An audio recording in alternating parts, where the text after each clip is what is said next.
L'actualité en débat, c'est sur Géopolis Télévision. Vous êtes dans Géopresse, votre magazine qui s'efforce de vous offrir les grilles de lecture pour comprendre l'actualité socio-économique en République démocratique du Congo, grâce notamment à l'analyse des journalistes de la rédaction des Géopolis Forum. Aujourd'hui, comme toujours, l'équipe affiche complet pour analyser et débattre. Nous avons autour de la table Fiston Oleko et Edouard Funda. Bonjour à tous les deux. Bonjour, bonjour. À bon entendeur, installez-vous, nous sommes partis pour une émission de 40 minutes qui commence avec le sommaire. Le chef de l'État a réuni autour de lui les gouverneurs des provinces pendant 2 jours. La conférence des gouverneurs a été l'occasion de passer au peigne fin les fonctionnements des provinces. Des recommandations ont été formulées et des décisions ont été prises. Est-ce que cela va permettre aux provinces de mieux fonctionner? On va voir ça avec les co-débatteurs du jour. À la une également, va-t-on vers un nouveau bras de fer entre les entreprises minières congolaises ou bien étrangères qui fonctionnent au Congo et le gouvernement congolais? La chambre des mines de la Fédération des entreprises du Congo a fait entendre la voix des miniers. Ces opérateurs dénoncent un trop-plein des taxes qui sont, selon eux, en violation du code minier. Bienvenue, bonjour à tous.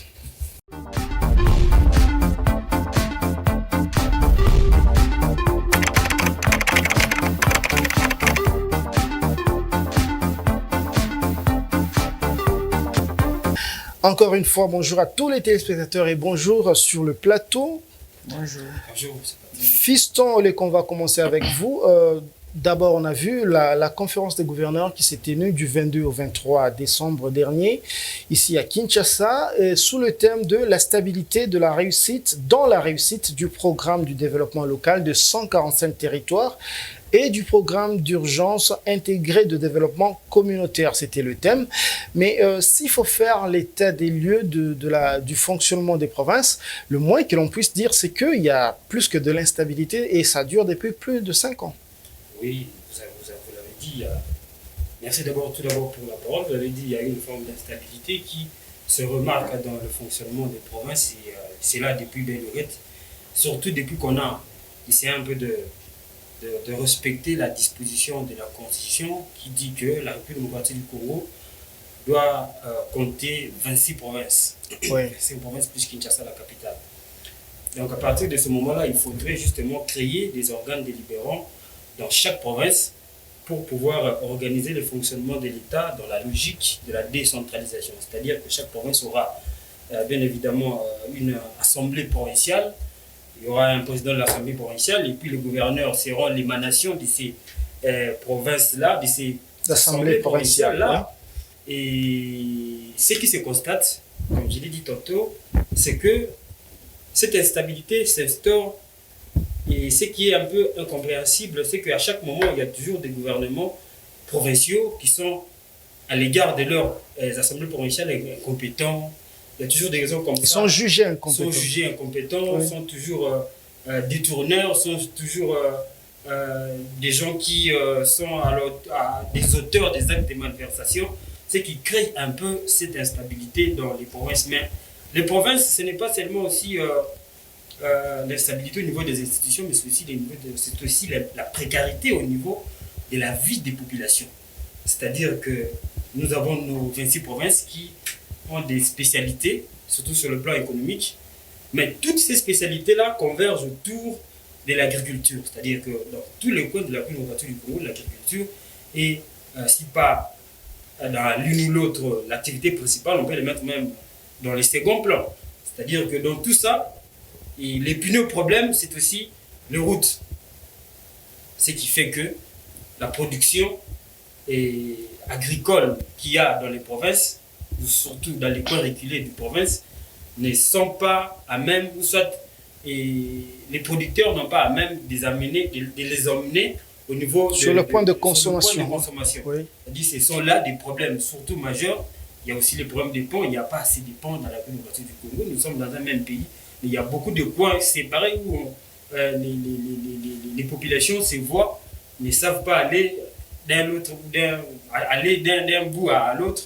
C'est-à-dire que c'est tous ces problèmes-là, d'un côté de l'instabilité institutionnelle depuis l'instauration de la décentralisation, depuis l'application de la décentralisation, mais aussi de l'autre côté, il y a aussi des questions sociales, des questions socio-économiques qui frappent à l'œil et au niveau du fonctionnement et de l'évolution de nos provinces. Très bien, si je comprends et si je peux bien vous résumer, Fiston, c'est que vous avez évoqué d'abord l'instabilité au niveau des institutions. On a vu ça, ça s'est illustré avec la valse des gouverneurs dans plusieurs provinces. Et depuis des années, hein, ça ne dure pas seulement du régime actuel, même avant, on avait vu, voilà. Et puis, deuxième chose, manque des infrastructures qui empêchent que les agriculteurs qui sont parfois en province de produire et d'amener les produits de leur, on va dire, labeur au niveau de points de consommation.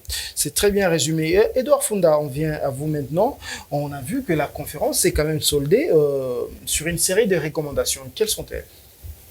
Oui, merci pour la parole. Je salue la présence des Fiston. Je salue également, comme lui, je salue l'initiative prise par le gouverneur.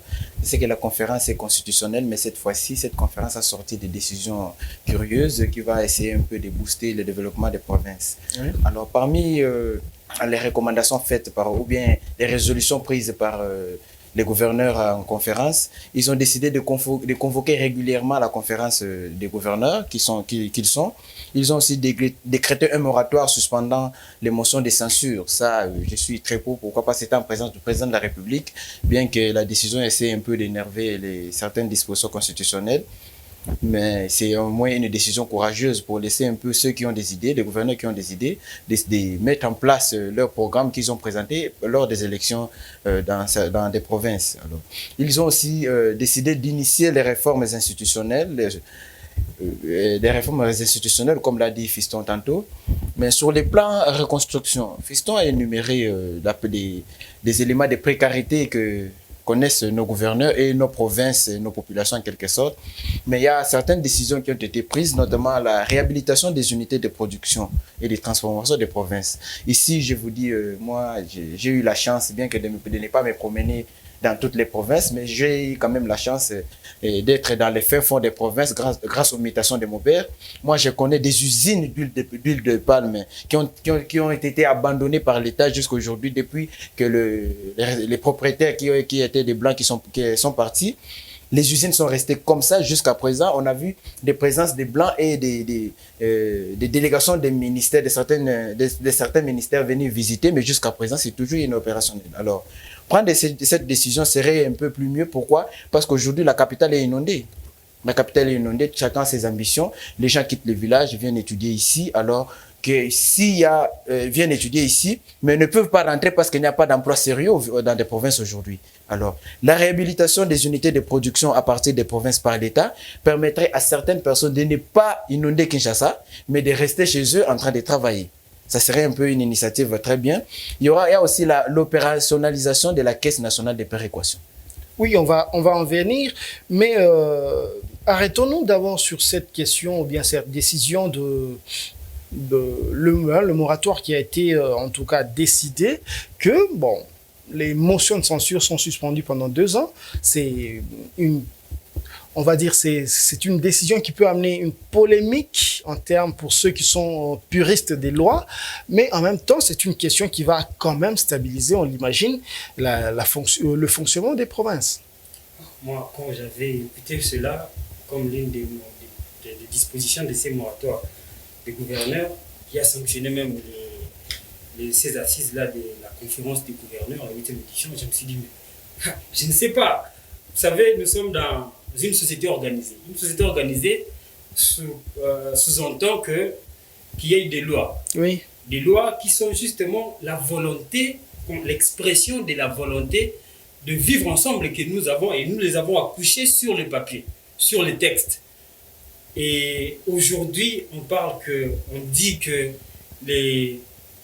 le mécanisme institutionnel, surtout au niveau des assemblées provinciales, d'initier des motions de censure contre le gouvernement provincial, soit mis à frigo pendant 2 ans. Moi, j'ai dit, mais changeons carrément les textes, changeons carrément. Non, mais Fiston, vous avez encore la parole, mais les textes existent aussi pour stabiliser les sociétés, n'est-ce pas?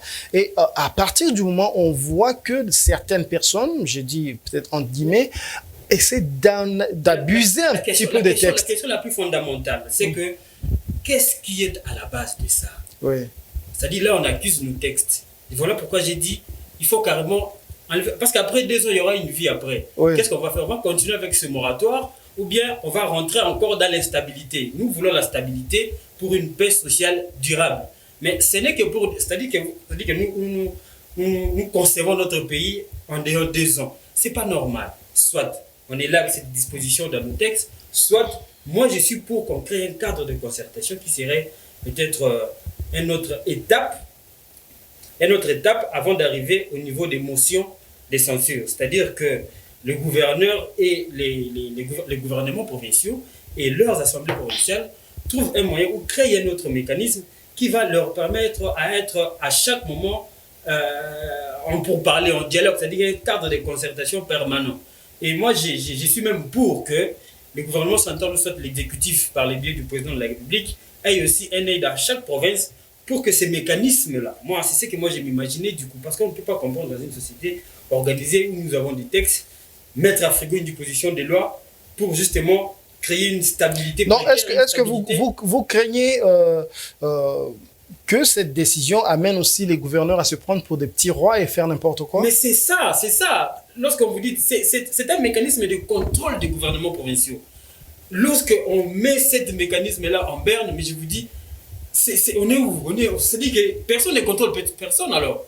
C'est le seul pouvoir ou le seul, comme je l'ai dit, mécanisme qui permet au gouvernement, aux assemblées provinciales de pouvoir sanctionner les gouverneurs qui sont leur émanation. Moi je me dis, mais d'un côté comme de l'autre, les élections des gouverneurs aussi ne pèsent pas aussi que ça. Mais vous savez aussi que parfois, il y a eu des motions un petit peu politiquement motivées qui n'ont rien à voir avec la gestion. Voilà pourquoi moi j'ai proposé ici qu'il y ait un autre cadre, un nouveau cadre de concertation entre les assemblées provinciales et le gouvernement provinciaux pour qu'ils soient de manière permanente en discussion et pour nous éviter tout ça.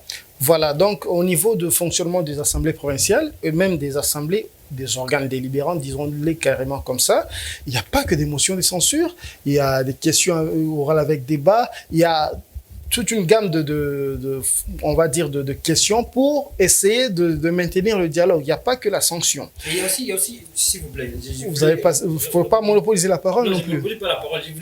Il y a aussi un comportement qui s'affiche au niveau des gouverneurs. À chaque moment où il y a des motions de censure, des motions de défiance, vous allez comprendre que directement il y a soit une invitation à Kinshasa, soit quelque chose comme ça qui fait que les gouverneurs ne se présentent pas au niveau de l'Assemblée provinciale. Pourtant, sans pour autant oublier que c'est de là où il est sorti. Ajoutez encore, je voulais répondre sur ces points-là, ajoutez encore, c'est là, vraiment comme vous avez dit, ça va faire encore de nos gouverneurs des petits rois, alors que réellement le pouvoir repose entre les mains des députés provinciaux. Mais en même temps, ils sont aussi sous tutelle du ministère de l'Intérieur. Économiquement, on va en venir maintenant à la question économique. Vous avez effleuré un peu la question ou bien la réponse tout à l'heure.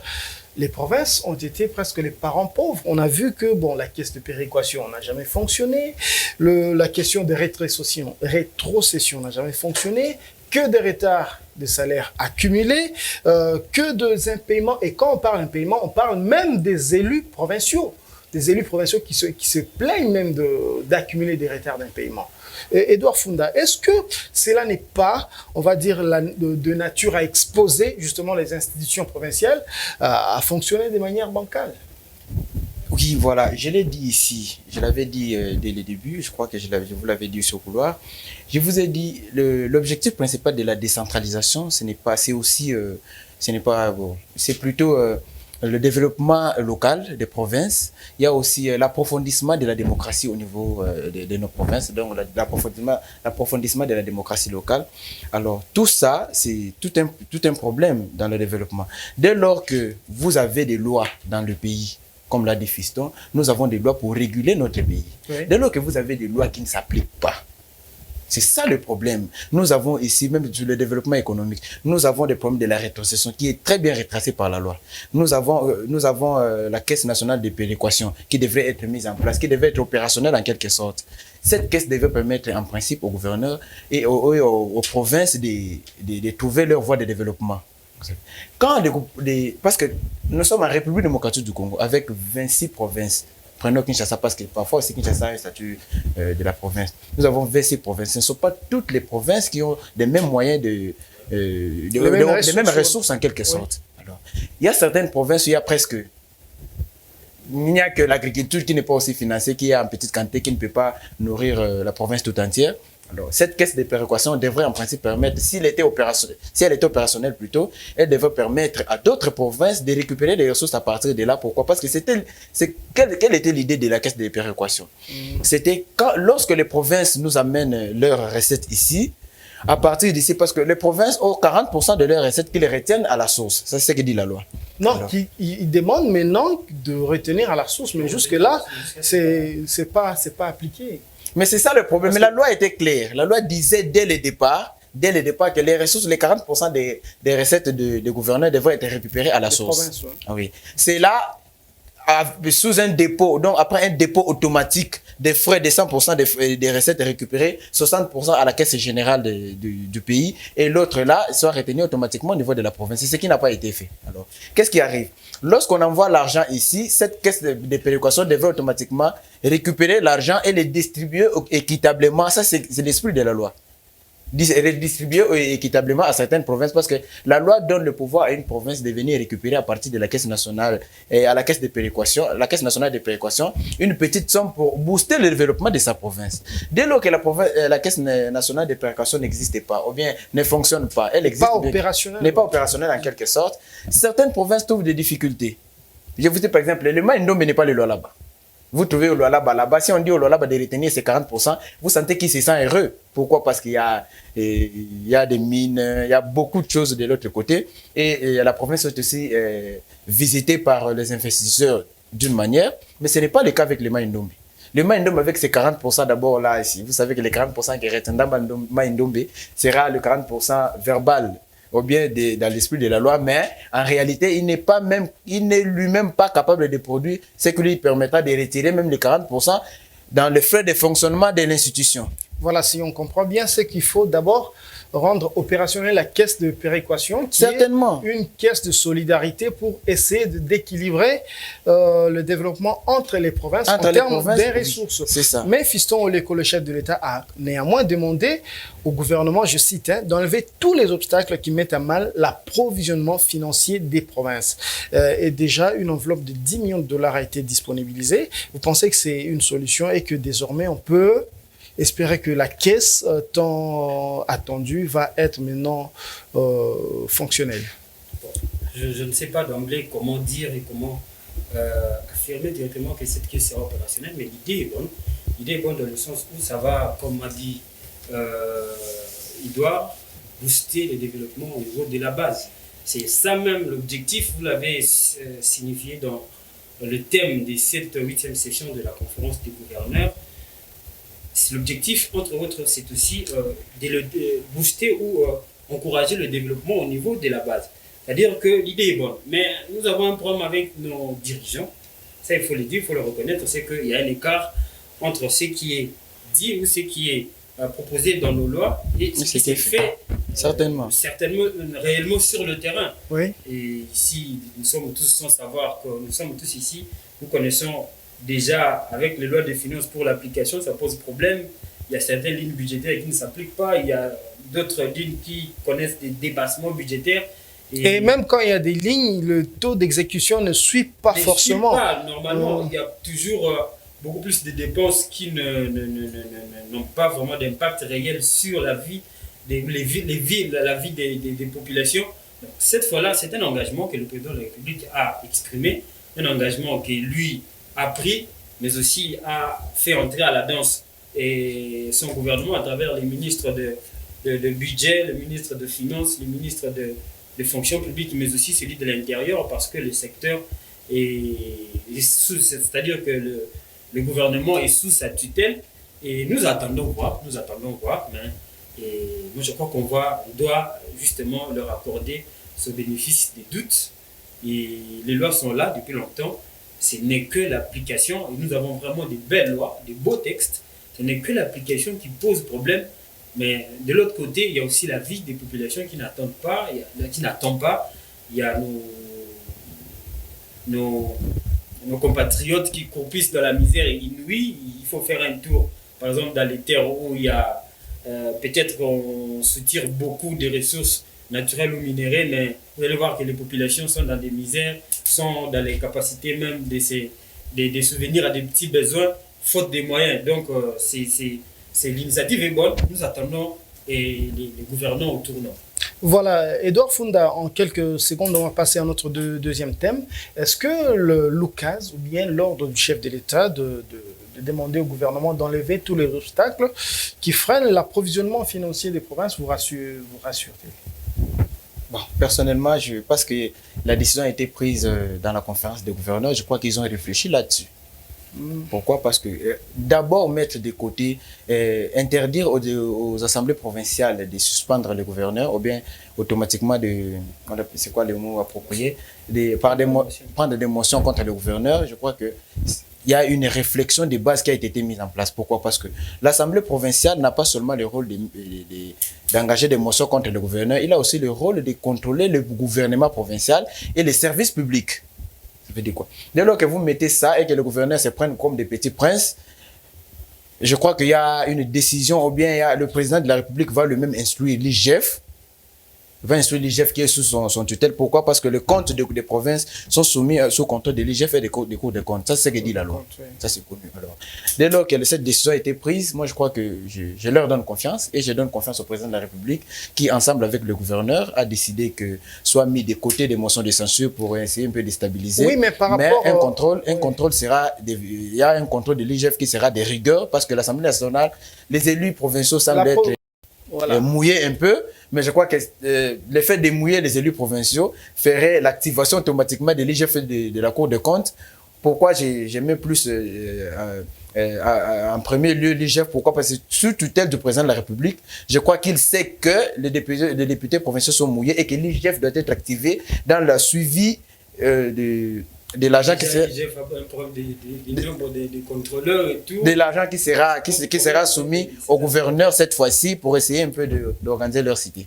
Voilà, venons-en maintenant à cet autre thème. Vous le savez peut-être, les miniers ont fait entendre leur voix, en tout cas à travers la chambre des mines de la Fédération des entreprises du Congo. En tout cas, selon eux, la toile de fond, en tout cas, c'est les taxes, la redevance minière, les frais, autres frais. Il y en a trop et qui sont même au-delà de ce qui est prescrit le code minier selon ces miniers-là. De quoi s'agit-il, Edouard Funda? Merci pour cette deuxième question qui graisse encore dedans. Pourquoi? Parce que vous savez que notre code minier a été révisé 2 fois. Nous avons un code minier de 2002 qui a été révisé en 2018, qui a donné plus d'avantages selon les sources fiables, selon les informations reçues de la presse et des autorités. On a dit que le code minier de 2018 donne l'avantage à la République démocratique du Congo pour essayer un peu de recevoir percevoir des recettes. Mais moi, je me pose la question. Vous avez une loi qui existe, mais vous ajoutez des taxes supplémentaires à cette loi-là. C'est déjà un problème sérieux. Vous ajoutez des taxes supplémentaires. Pourquoi? Pourquoi ne pas réviser automatiquement cette loi-là pour ajouter les avantages que vous jugez nécessaires, les avantages qui n'ont pas été plutôt mis en place en 2018 lors de la révision de ce code minier, mais vous décidez de le mettre. Parce que moi, je ne dirais pas que c'est... Je ne voudrais pas un peu piquer pour dire que c'est illégal, mais je crois que la décision n'est pas bonne à prendre. Pourquoi? Parce que nous avons une loi, nous avons un contrat j'ai un contrat avec quelqu'un, je ne peux pas prendre des décisions qui vont en dehors de ce contrat-là. Les miniers dans la chambre... les miniers de la chambre, les miniers de la FEC, je me répète un peu, chambre des mines de la FEC, ont le droit de réclamer ce qu'ils réclament. Pourquoi? Parce que moi, personnellement, je pense que c'est en dehors de la loi. En dehors de la loi, cette déclaration des miniers doit être prise en compte. Vous savez, M. Patrick, les miniers jouent un grand rôle ici. Ils jouent un grand rôle. Ils ont, je crois qu'en dehors des miniers, il n'y a pas un emploi qui prend en compte, ou bien qui engage aussi de nombreux Congolais comme nos entreprises. Mais cela ne les exonère pas de payer des obligations, de taxes et de redevances au niveau du pouvoir public. Alors, non, mais c'est certainement, ça n'exonère pas. Oui. Mais mettez des taxes comme je vous ai parlé d'un contrat ici. Nous avons un contrat, vous et moi. Mais nous avons un contrat et toutes les dispositions dans le contrat. Mais pourquoi ne pas reprendre ce que vous jugez nécessaire dans le contrat? Vous attendez que ce qui est, vous mettez en place ce qui n'est pas dans le contrat. C'est ça le problème des miniers. Alors, selon ce que disent les miniers, en tout cas dans la chambre de mine, il y a autour de 17 missions de contrôle actuellement. C'est quand même trop. Normalement, c'est quand même trop. Vous savez, dans cette question-là, il y a le problème qui revient tous les jours, surtout dans les relations que l'État congolais a avec les investisseurs étrangers, soit les secteurs privés, c'est que je vais prendre du climat des affaires. Oui. Le climat des affaires à préserver ici en ville du Congo, soit à améliorer, ça pose déjà problème. Nous avons des lois, comme Edouard a dit, qui déjà donnent des avantages à la République démocratique du Congo. Et si par exemple une taxe s'ajoute, ou soit une taxe est créée qui répond justement à la volonté du législateur, surtout dans le cadre du code minier, ça ok, personne ne peut. Parce qu'aujourd'hui, bien qu'au départ, le code minier de 2018 a été un tout petit peu contesté, vous savez l'histoire de 7 grands miniers qui ont mené un peu des lobbies face à l'ancien président Joseph Kabila pour essayer un peu de revoir certaines dispositions de ce code minier, n'a pas tenu, mais quand même, ces gens-là, ces gens qui ont accepté d'investir, de mettre beaucoup d'argent dans la République démocratique du Congo, ont accepté d'évoluer avec ces textes-là.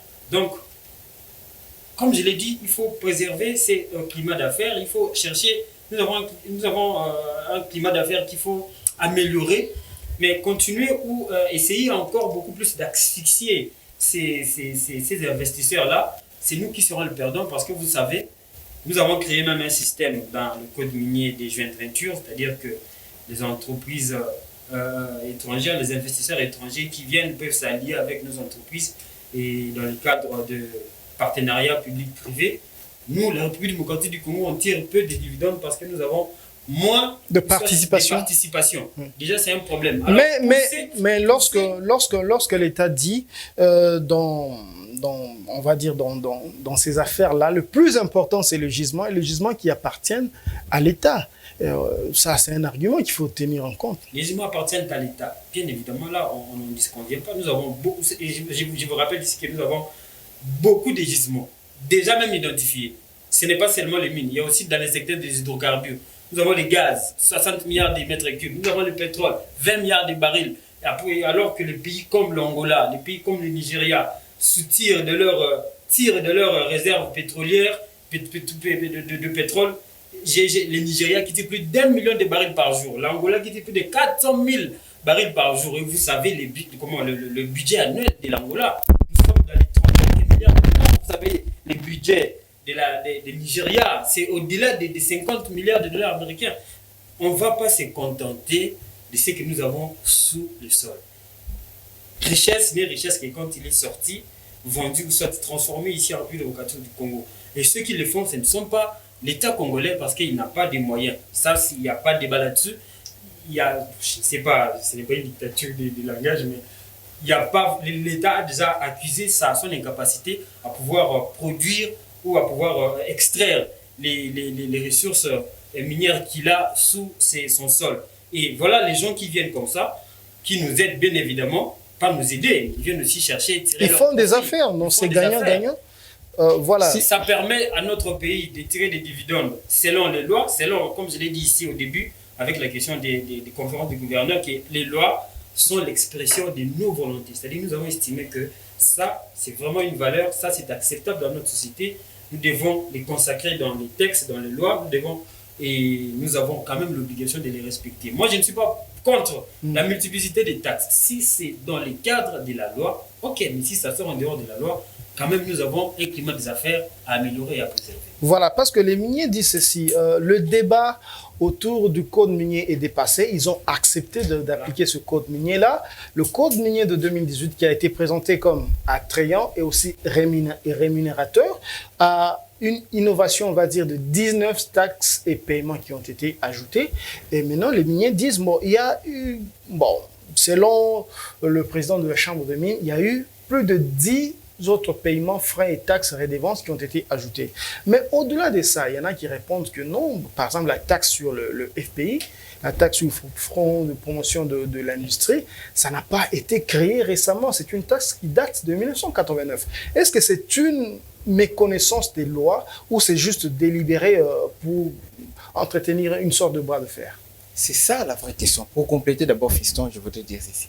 Ce n'est pas le fait que le gisement appartienne à l'État, que l'État doit s'agiter à faire n'importe quoi ou bien à prendre des décisions unilatérales pour mettre en mal les autres. Vous savez qu'il y a un partenariat qui a été signé entre les opérateurs économiques œuvrant dans le secteur et l'État congolais. Ça veut dire quoi? Ils ont mis en place un code. Oui. Un code, mais ils se sont entendus sur un certain nombre de points. Alors, si réellement la taxe a existé avant et qu'il y a d'autres taxes qui devraient être ajoutées, pourquoi ne pas le mettre dans le code pour ne pas déranger les autres? Là, au moins, on comprend qu'un minier, quand il arrive en République démocratique du Congo, il lit le code minier, il sait de quoi il a affaire. Il sait que telle taxe, je paierai telle taxe et telle autre taxe. Mais ce n'est pas après avoir signé un code minier ensemble, vous savez qu'il n'était pas d'abord pour ce code minier-là.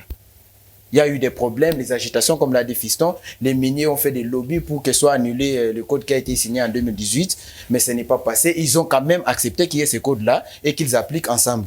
Alors, aujourd'hui, ajouter des taxes au-dessus, en dehors de ce qui a été décidé dans le code, paraît inexact. Monsieur Patrick, je voudrais vous donner les statistiques. Oui. Je vous donne les statistiques de ce que les entreprises du secteur minier en République démocratique du Congo. Ils ne sont pas seulement au hasard. Si les gens veulent qu'on nous prenne au sérieux, il faudrait qu'ils fassent des choses sérieusement.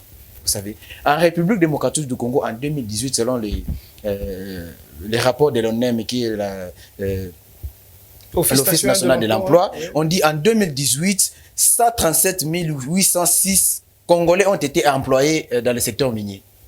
137 806 Congolais ont été employés dans le secteur minier. Et en 2019, c'est 153 116 Congolais, donc un accroissement de 10%. Mais je peux même aller loin, vous ajoutez, ils disent que durant 3 années, 2018, 2019, 2020, ils ont payé près de 6 milliards. Hein, ils ont contribué à voilà, 6 par exemple. milliards. Mais est-ce que c'est la question que je vais poser à toi et à Fiston en même temps, est-ce qu'on sait ce qu'ils gagnent réellement? Parce qu'ils disent ce qu'ils payent, mais est-ce qu'ils disent aussi ce qu'ils gagnent réellement? Pour finir, plus ou moins 25% d'emplois qu'offre le secteur minier en République. Donc on parle de 25%. Oui. Nous sommes d'abord à la recherche des investisseurs, vous le savez. Le président de la République nous l'a promis ici. Il faut chercher les gens pour qu'ils viennent investir ici. Même les peu que vous avez là, il faut chercher à les garder d'abord. Ouais. Ce qu'ils gagnent, ce n'est pas notre problème. Comment ça, ce n'est pas notre problème? Oui, ce n'est pas notre problème. Pourquoi? Parce que nous avons un code. Même les taxes, c'est en fonction de ce que vous gagnez aussi. Mais c'est ça le problème. Je vous dis, c'est ça le problème. Ce n'est pas... Tu ne diras pas que je mets les locataires dans ma maison et qu'on s'entend qu'il va payer 50 000 francs par mois. Parce que le locataire a trouvé un emploi au ministère des Mines, il faut qu'il gagne plus, il faut augmenter son loyer. Merci, nous avons un contrat que nous avons signé tous ensemble. Si vous pensez qu'il gagne plus, faites des études avant. Essayez d'étudier ce qu'il gagne. C'est en fonction de ce qu'il gagne que vous allez fixer vos taxes. Je ne sais pas si je me trompe. Non, vous vous trompez un petit peu parce que dans la loi, le code minier, je passe la parole à Fiston, il y a ce qu'on appelle les super profits. C'est-à-dire qu'en cas de grands bénéfices, les taxes bougent aussi. Oui. Donc, Fiston. Oui, tel que vous l'avez souligné là, c'est que peut-être qu'il y a une forme de... Et les cours des métaux au niveau international ont augmenté. Et ça fait que, plus que prévu, les bénéfices des entreprises minières ont connu une forme de boom, quoi. Et c'est là, ils disent justement à l'État de pouvoir soutirer une taxe qu'on appelle les super profits, comme vous l'avez dit. Et la question fondamentale, surtout dans ce que vous venez de dire ici avec Edouard, c'est que nous avons un régime fiscal qui est déclaratif. C'est ça le problème, une faiblesse que nous avons dans notre régime fiscal, c'est que c'est les producteurs c'est l'entrepreneur, c'est l'investisseur qui vient déclare ce qu'il a comme ce qu'il a produit durant un exercice, et à partir de ces données-là produites par l'investisseur, que l'État essaie un tout petit peu de calculer, de voir comment manœuvrer pour le paiement des taxes et tout. C'est vraiment la grande faiblesse. Il faut que notre État soit en mesure de pouvoir aussi faire des immersions dans les entreprises, contrôler réellement ce qui s'est fait. Moi, j'ai suivi une interview du chef du DG de CAC qui disait il y a des entreprises. C'est le DG qui dit, c'est quelqu'un qui est dans le secteur, qui connaît, qui dit il y a des entreprises, par exemple, de l'or, qui eux-mêmes, ils ont des petits mécanismes à l'intérieur des transformations, par exemple, de l'or. Ils peuvent même produire ou façonner une chaînette en or. Et vous savez que cette entreprise à l'intérieur ne produit que de l'or brut. Donc, vous voyez quelqu'un qui sort avec de l'or sur les coups, déjà façonné, déjà mis en valeur. Il sort de l'entreprise, vous croyez que il l'a acheté, par exemple, ou il en avait. Donc, il y a un problème de contrôle de l'État dans la production de nos biens, de nos minéraux. L'État doit être à même de contrôler la production au niveau des entreprises, au niveau des industries. Et même pas le contrôle, s'il vous plaît. Et même pas le contrôle. Moi, je voudrais qu'on revienne sur ça. Vous parlez de super profit. Super profit, ça veut dire quoi? Donc, il y a une surplus dans la production. N'est-ce pas? Il y a surplus dans la production. Alors, dès qu'il y a surplus dans la production, augmenter aussi, trouver des moyens. Non, Edouard Funda, il ne s'agit pas de surplus dans la production. C'est-à-dire que si vous faites, par exemple, vos calculs au début d'année et que vous estimez que le cobalt, une tonne de cobalt va se vendre à 80 000 € et que dans l'année, au cours de l'année, vous vous rendez compte que le cobalt qui devait se vendre, la tonne de cobalt qui devait se vendre selon vos calculs à 80 000 € se vend maintenant à 200 000 €. En ce moment-là, vous avez fait des super profits, donc il faut payer aussi à l'État. Et puis, il faut préciser une chose, c'est que les miniers disent vouloir être prêts et ils payent tout ce qui est prescrit par la loi, le code minier. Maintenant, ils protestent contre les taxes qui sont hors code minier. C'est ça. Donc, il ne faut pas... C'est ça. Voilà. C'est de ça qu'on parle. C'est de ça que je voulais dire. Oui. J'ai dit, il y a déjà une loi qui existe. On suppose que tout ça existe dans la loi. Ce n'est pas nouveau. Alors, moi, je suis contre que d'autres taxes soient ajoutées en dehors de la loi, ou bien en dehors des clauses qui ont été prises. Mais lorsque les miniers disent quand même qu'ils menacent d'aller en justice contre le gouvernement, vous pensez qu'il faut prendre cette menace au sérieux ou bien vous pensez qu'il y a un cadre de concertation qui peut être possible entre les deux?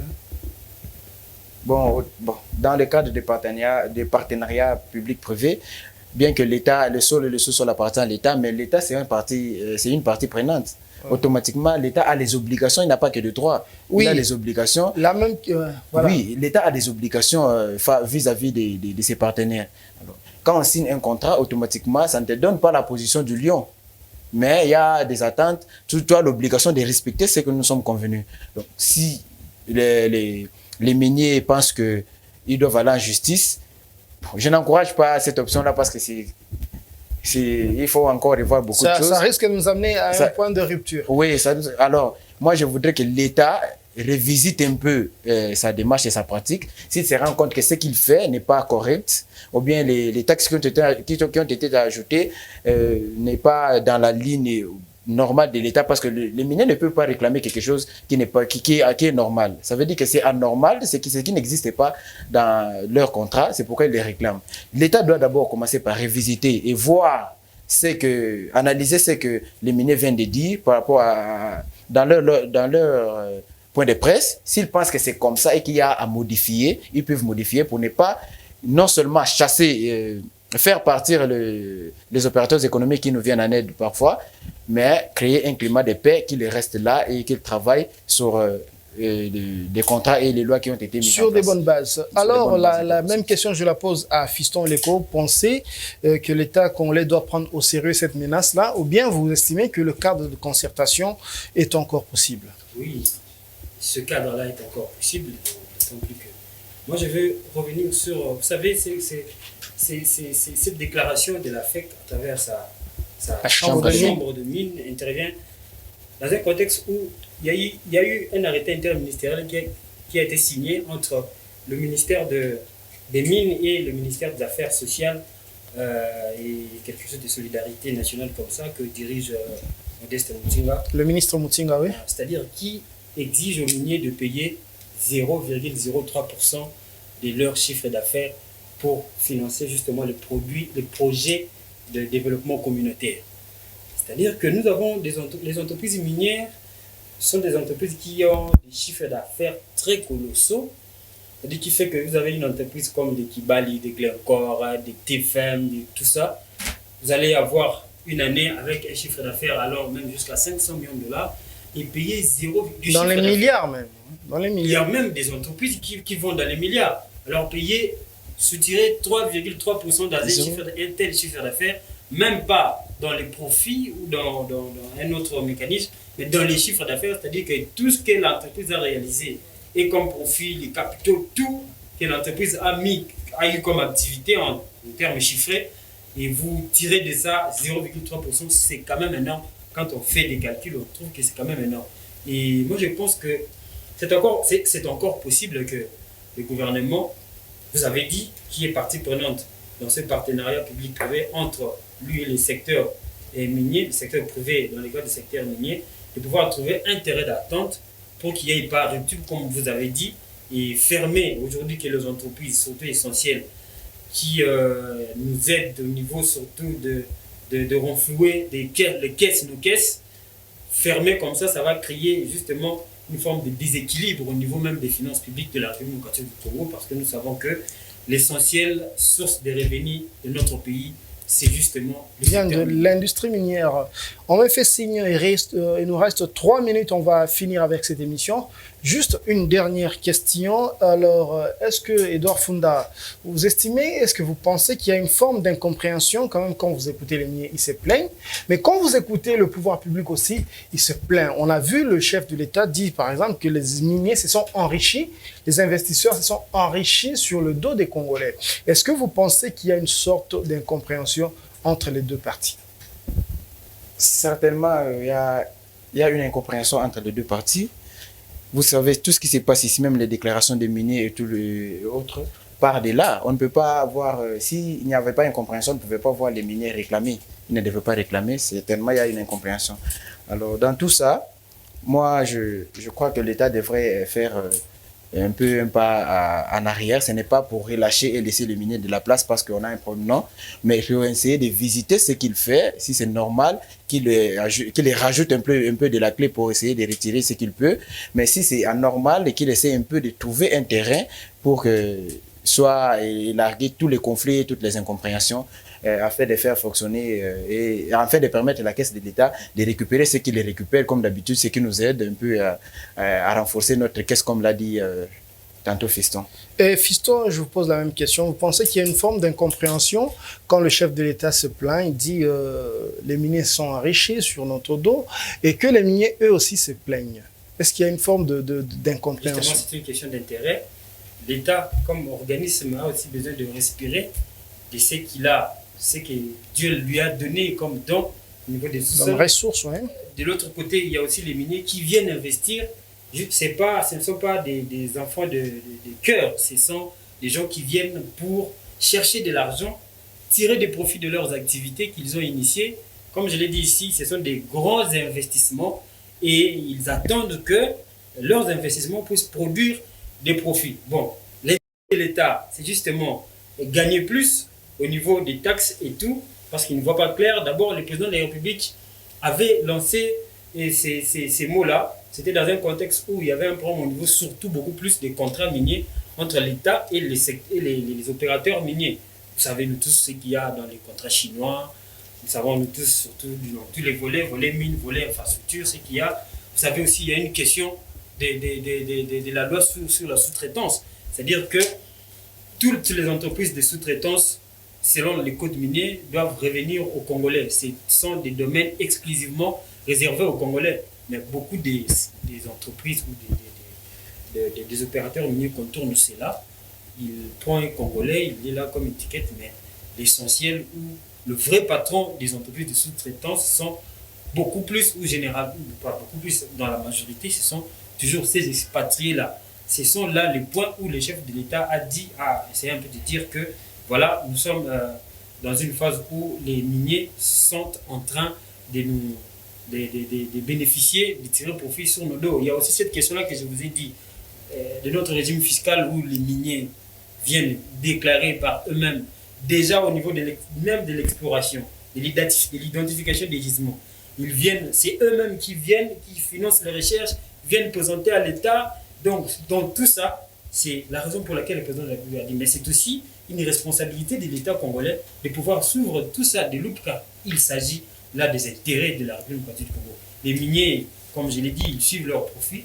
Quand leurs profits, leurs intérêts sont menacés, ils sont aussi dans le droit de pouvoir réclamer, surtout quand il s'avère que leurs profits sont menacés dans des cadres dans l'exploitation les lois ne sont pas respectées. Voilà, vous faites bien d'évoquer la question de la sous-traitance. Il faut citer le président de la Chambre de mines, Louis Watoum. Il a dit qu'au niveau de la sous-traitance, il y a beaucoup de défis à relever. Je pense qu'il avait résumé tout ce qui se passe là-bas. On va vous remercier, Fiston Oleko, pour vos analyses toujours pertinentes. On remercie également Edouard Funda pour la profondeur des analyses. On remercie toute l'équipe technique qui s'est affairée pour la réussite de cette émission. On va également remercier tous nos téléspectateurs et leur souhaiter des joyeuses fêtes. On va se quitter avec l'espoir de se retrouver la semaine prochaine et ce sera peut-être le dernier numéro de Géopresse pour cette année.